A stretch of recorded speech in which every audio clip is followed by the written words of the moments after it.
Hi, I'm Eric, and I'm here to show you how to set up your Thirsty Earth chicken watering system. You'll have received something like this, which includes chicken watering nipples, a drill bit, washers to seal them, and a little socket that will help you drill them in.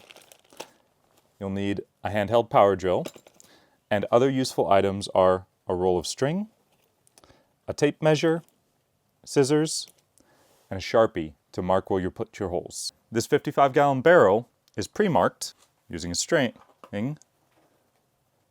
Each of the 8 holes here are 8 3/4 inches apart and 2.5 inches up from the bottom. Got the included drill bit. So to drill these holes, I'm going to line up the center of the drill bit with the center of the dot, and then make sure that I've got a really good straight angle on it.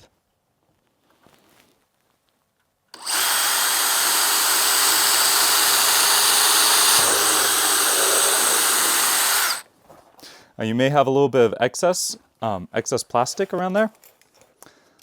Little pocket knife, we'll shave that right off.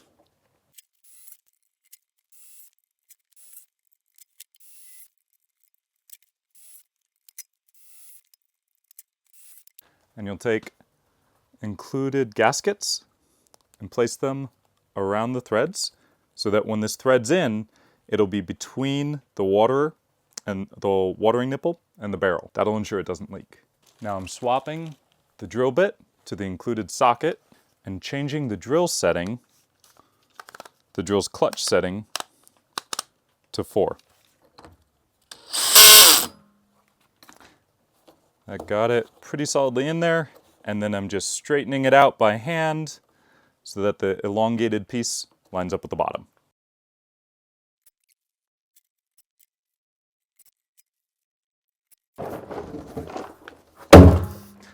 And there you have it, the Thirsty Earth chicken watering system. So if you have a container where the lid can come off, whether that be a barrel, a bucket, a Home Depot trash can, whatever it is, if you can access both sides of its wall with your hands, you can add a wing nut, which is included in your kit, on the inside for a little bit of extra security.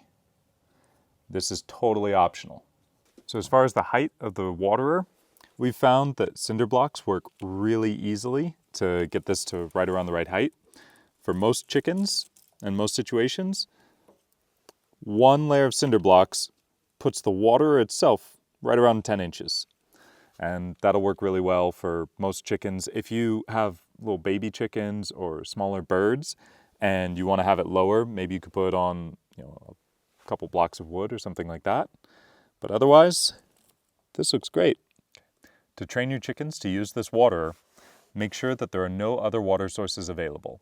Then, a couple times a day, push on this little metal cylinder right here until water pools right there. The chickens are going to see that, peck at it a little bit, and once they start pecking at it, and then you'll know that they've figured out how to use the waterer. Be sure to choose an opaque container to prevent algae growth, and depending on your flock size, this amount of water could last weeks to months. If you want to autofill your watering system and you have a container that opens from the top, you can install this float valve. What you'll need to do that is power drill, a 21mm hole saw. You only need this to mark 5 inches down from the rim, a Sharpie to make that mark, and either a knife, pocket knife, or this fancy little deburring tool. Makes it easier, but definitely not required. So here I've got that mark, and I'm going to drill it with the hole saw. And then, take the nut off of the float, put it as level as I can, and tighten it on. Hand tight is good. Make sure that the seal goes on the inside of the vessel. This is a 1/2 inch female to 1/4 inch male push to connect adapter fitting, and it threads right onto the back of the float. A short length of 1/4 inch tubing.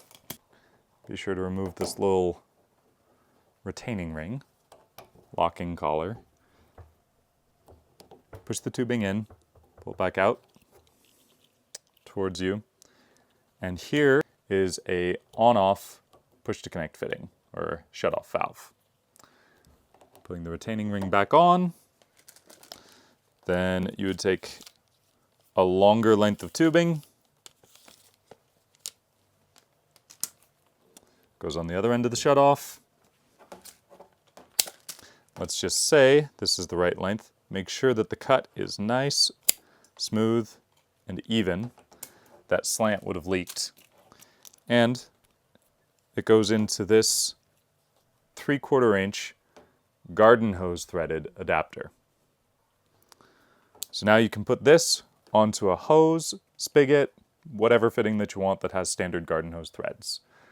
And that will automatically top off the water whenever it drops below the level of the float. So this is a 3/4 inch garden hose thread, 3/4 inch female to 1/4 inch push to connect adapter, and that will screw right onto a standard garden hose.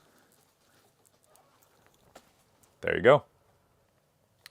One of the coolest parts about this system is that you can use a deicer to keep the water flowing all winter instead of having to carry them fresh water every day. That's a pain. So there's a few deicers on the market. This one from Farm Innovations is one that we've been using for a couple of years and have found to work really well. But like I said, there's other ones on the market too.